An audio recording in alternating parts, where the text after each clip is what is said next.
On just the appearance level alone, the President of the United States rewarding his family-run business and perhaps one of its premier moneymakers, the Doral Club Resort, to host this big event. The spillover effect from that, even at cost, is very good for whatever event locale you choose.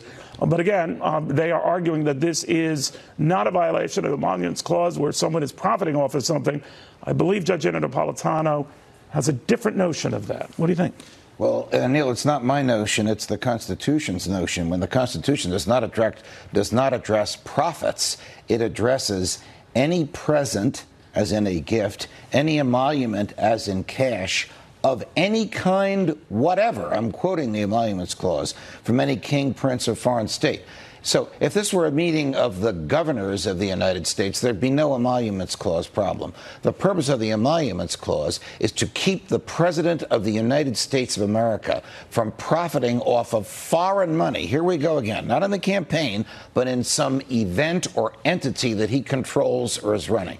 He has bought himself an enormous headache now with the choice of this. This is about as direct and profound a violation of the Emoluments Clause as one could create. This is Fox News host Neil Cavuto and senior judicial analyst Andrew Napolitano condemning the latest instance of self-dealing coming out of the White House. And for a president who has effectively mastered the art of siphoning taxpayer-funded money into his own pockets, for Fox News to so forcefully denounce this goes to show just how far over the line he's gone. This condemnation comes in the aftermath of Trump's chief of staff Mick Mulvaney's surprise press conference, at which he oh so casually informs everyone that Doral will be the next host to the G7. We're going to announce today that we're going to do the 46th G7 Summit on June 10th through June 12th at the Trump National Doral facility in Miami, Florida. Questions: how is this not an emoluments violation? How is the president going to profit from this?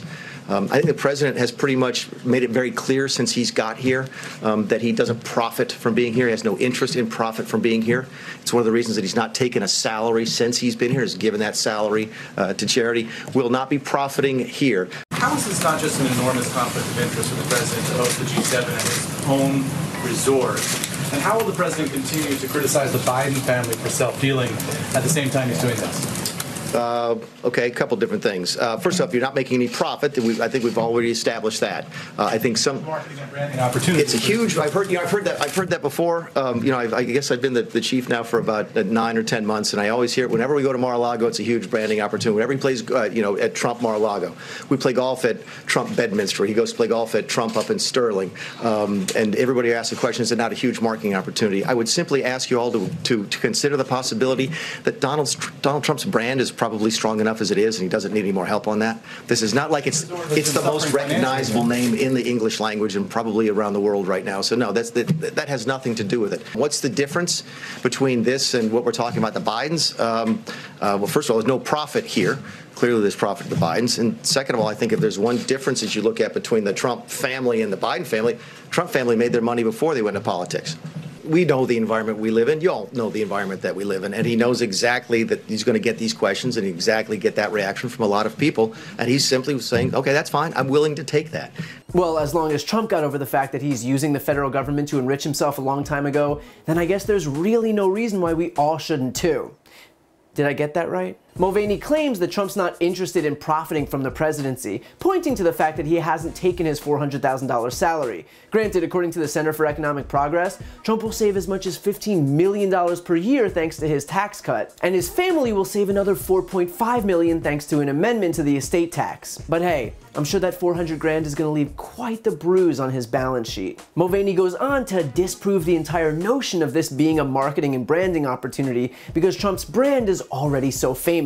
Which totally checks out, because it's not like we ever see commercials for Coca-Cola or Pepsi or Nike or Adidas or McDonald's or Apple or Walmart or Microsoft. Nope. Marketing just stops when your brand gets famous. Now, if Mulvaney wasn't performing for an audience of one and wheeling off utter BS, he'd admit that having the most powerful leaders from around the globe converge on one property is, in actuality, a branding opportunity so valuable that it would likely fall somewhere in the hundreds of millions of dollars range in free press. Or at least that would be the case if it wasn't already so incredibly famous that hosting the G7 wouldn't even make a difference. We should also note that according to David Fahrenthold of the New York Times, Doral isn't quite the ubiquitous gold standard of golf resorts that everyone in the White House makes it seem. In only 1 year of Trump's term, from 2016 to 2017, revenue at Doral fell nearly 14%, and net operating income fell 62% in just 1 year. So Trump and Mulvaney might play it cool like they're doing us a huge favor by bestowing upon us the opportunity to have the G7 at Doral, but this resort is starving for revenue. Now, just for a second, let's grant Mulvaney that the resort doesn't profit from this event like he says. That doesn't preclude it from being an emoluments clause violation. You don't have to profit for it to be a violation. You just have to receive a gift or cash coming directly or indirectly to the president, even if it's coming at a loss. In other words, while Mulvaney might try to distract everyone with his hand over his heart promise that Trump totally, definitely won't profit off this, just having the event, whether it makes money or not, is a violation of the emoluments clause of the Constitution. But far and away the most hypocritical bit of information to come out of this press conference is that, according to Mulvaney, the difference between Trump's self-dealing and the Biden's supposed corruption is that Trump apparently won't be making money while the Bidens got filthy rich. So let's just take a quick look at Trump's efforts to totally not make money off of American taxpayers and the federal government. The Trump family still owns and profits from the Trump Organization, which, despite a pledge of no new foreign deals while Trump has been in office, has seen more than $100 million in real estate deals during his term, including selling a $33 million stake in a federally subsidized housing complex, $3.2 million worth of land in the Dominican Republic, and $1 billion worth of luxury residential units in India built by the Trump Organization. We watched as Jared and Ivanka pulled in $82 million just last year alone. The Trump family profited into the millions from their stakes in the Trump International Hotel in Washington, D.C., which has become a way station for foreign dignitaries looking to curry favor with the president. And that includes the Saudis booking 500 rooms to the tune of $270,000 just after Trump's inauguration.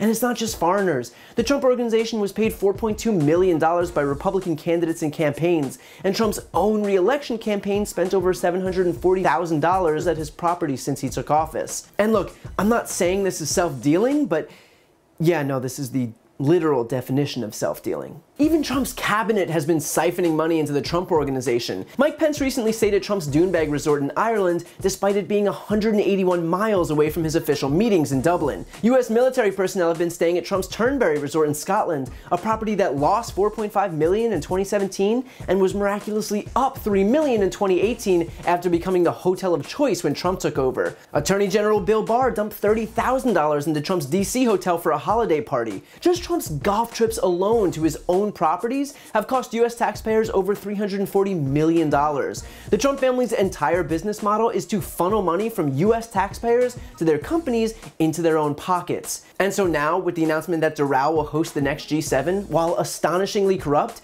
it's not the least bit surprising. The fact is that this is as blatant, as egregious an emoluments clause violation as you can get, and it comes at a particularly inopportune moment for Trump, in that only days ago, the Fourth US Circuit Court of Appeals announced it would revive an emoluments clause suit against Trump that appeared all but dead since July. And look, we can go on and on about the nuanced legalities of how his business ventures intersect with the government, but the fact that we need to come to terms with is that the only reason Trump is doing this is to enrich himself. That's it. This entire charade is about money for him. He doesn't give a crap about the emoluments clause or federal ethics guidelines or even the Constitution. That's why he not only never released his tax returns, why his family not only never divested from their businesses, but why they're using them to outright profit by the millions. He is, and always has been, obsessed with money. His entire public persona is predicated on it. So we're only giving ourselves a massive handicap by operating under the assumption that he's even trying to comply with the law. He's not. We've watched him break it over and over and over again. And while he might do it out in the open, that doesn't mean it's not illegal, it just means he doesn't care. And he will continue to pilfer federal coffers and reroute money toward himself and his family until the very last second he's in office. So for our tax dollars' sake, we better hope that comes sooner rather than later.